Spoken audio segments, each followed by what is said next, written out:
वनस्पती वर्गीकरण हे पाहणार आहोत. तर तुम्ही रोज आजूबाजूला झाडे झुडपे गवत पाहत असाल ना. काही झाडे उंच काही लहान काहींना फुले येतात तर काहींना येत नाहीत. म्हणजे सर्व वनस्पती एकसारख्या नसतात. बरोबर ना? हो. वनस्पती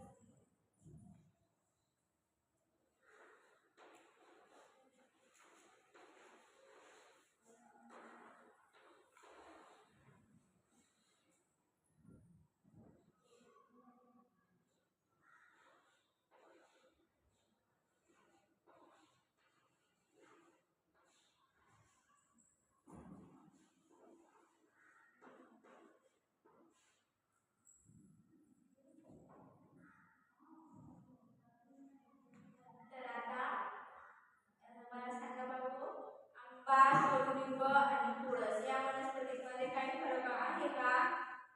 तर तसंच शेवाळ किंवा फर सारख्या वनस्पती झाडासारख्या दिसतात का? लहान मोठ्या मग इतक्या वेगवेगळ्या वनस्पतींचा अभ्यास करायचा असेल तर त्या एकत्र अभ्यास करता येतील का? सगळ्या वनस्पती लहान मोठ्या नाही करायच्या नाही ना. मग त्याचा फरक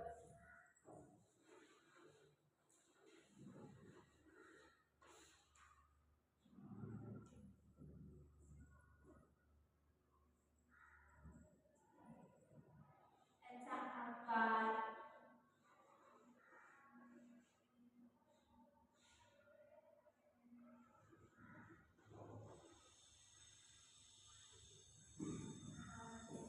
रचना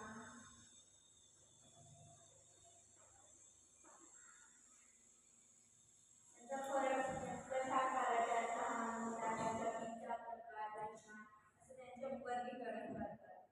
तर जसं आपल्या घरी धान्य कडधान्य भाज्या वेगवेगळ्या ठिकाणी ठेवतो. बरोबर ना. तसंच अभ्यास सोपा व्हावा म्हणून वनस्पतींना गटात विभागलं जातं. समान गुणधर्म असलेल्या वनस्पती एकत्र केल्या जातात. या गटात विभागणाऱ्या प्रक्रियेला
बीजपत्री वनस्पतींमध्ये